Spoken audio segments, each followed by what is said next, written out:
Since the end of World War II, the United States has attempted to overthrow or destabilize more than 50 foreign governments across Latin America, the Middle East, Southeast Asia, and Africa. That number comes not from conspiracy theorists, but from documented declassified files, congressional hearings, and the own admissions of former CIA directors. And the pattern is not random. It follows a playbook so consistent that you can almost set your watch by it. The question is not whether the United States has toppled governments. The question is why almost nobody in Washington wants to talk about what happened after. Let that number sit for a moment. Over 50 governments. In Iran in 1953, the CIA and British intelligence overthrew democratically elected Prime Minister Mohammad Mossadegh after he nationalized Iran's oil industry. The Shah was installed, and 26 years later, the Iranian Revolution produced a regime that has defined U.S. foreign policy in the Middle East ever since.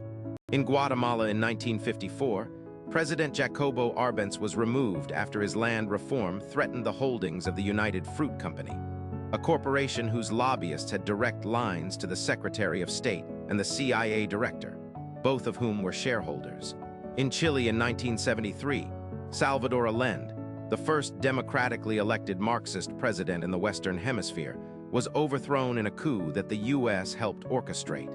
General Pinochet's regime that followed tortured and disappeared tens of thousands.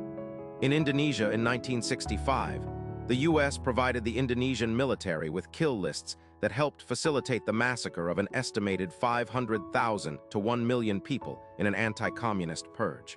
These are not fringe claims. These are declassified. These are admitted. And the consequences are still unfolding in the lives of hundreds of millions of people today. So what is the actual playbook? It starts with economics. Almost every US-backed regime change operation traces back to a specific economic interest. Whether it is oil in Iran, bananas and land in Guatemala, copper in Chile, or rubber and tin in Indonesia.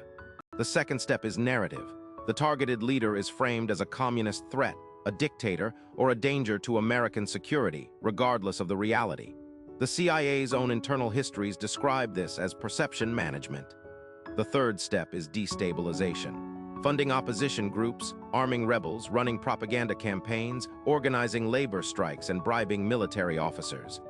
The fourth step is the event itself, a coup, an invasion, or a manufactured crisis. And the fifth step, the one almost never discussed, is the aftermath. The installed regime almost always turns authoritarian. The economy almost always collapses for ordinary people. And the blowback almost always produces a crisis that the United States then has to deal with a decade or two later. Take the full arc. Iran 1953 led directly to 1979, which led directly to decades of hostility, sanctions, and proxy wars. Guatemala 1954 led to a 36-year civil war that killed over 200,000 people, the vast majority indigenous civilians. Chile 1973 gave Pinochet 17 years of dictatorship. Indonesia 1965 installed Suharto, who ruled for 31 years and whose corruption hollowed out the country's institutions. Vietnam, where the U.S. backed the assassination of President Diem in 1963, led to a war that killed an estimated 2 million Vietnamese civilians. Iraq in 2003, the most recent major example, removed Saddam Hussein and produced a power vacuum that gave rise to ISIS, a refugee crisis of millions, and a regional destabilization that is still ongoing. Libya in 2011, where NATO intervention toppled Gaddafi, left the country in a civil war with open slave markets, and destabilized the entire Sahel region, fueling migration crises that now reach European borders.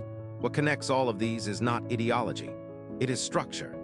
The national security apparatus of the United States developed a permanent infrastructure for regime change during the Cold War, and that infrastructure never went away when the Cold War ended. The CIA's operations divisions, the network of allied intelligence services, the military bases, the arms sales pipelines, the NGO funding channels, all of it persisted. It simply found new justifications. The war on terror replaced the war on communism as the organizing framework, but the methods stayed remarkably consistent. Color revolutions in Eastern Europe and Central Asia in the 2000s followed the same destabilization playbook used in Latin America in the 1950s and 1960s. The funding of opposition movements in Venezuela, Bolivia, and Cuba today uses the same mechanisms that were used against Allende. And here is what matters for you, watching this. The cost of these operations is not borne by the people who order them. It is borne by the populations where the operations happen, and it is borne by American taxpayers who fund the military and intelligence budgets that make them possible. The United States spends over $800 billion a year on defense. A significant portion of that budget sustains the infrastructure of intervention. The human cost is measured in millions of displaced people, hundreds of thousands of dead, and entire regions destabilized for generations. The economic cost is measured in trillions of dollars spent on wars that follow the initial interventions. The strategic cost is measured in lost trust, broken alliances, and enemies created where none existed before. The most important thing to understand is that this is not a left or right issue. Republican administrations and Democratic administrations have both carried out and authorized regime change. Eisenhower overthrew Iran and Guatemala. Kennedy and Johnson escalated Vietnam. Reagan funded the Contras in Nicaragua. Clinton bombed Iraq and intervened in the Balkans. Bush invaded Iraq and Afghanistan. Obama intervened in Libya. The bipartisan consensus on intervention is one of the few things that both parties in Washington actually agree on. And the reason is that the institutional incentives all point in the same direction. Defense contractors profit. Intelligence agencies expand their budgets. Politicians get to project strength, and the consequences arrive on someone else's watch. The next time you hear about a foreign leader being called a threat to democracy, or a protest movement suddenly getting international media attention, or a country with significant natural resources becoming a focus of American foreign policy, remember the pattern. Ask who benefits. Ask what happened the last 50 times this playbook was run. And ask whether the people who will actually suffer have any say in what happens to their country. Because history shows us with painful clarity that they never do.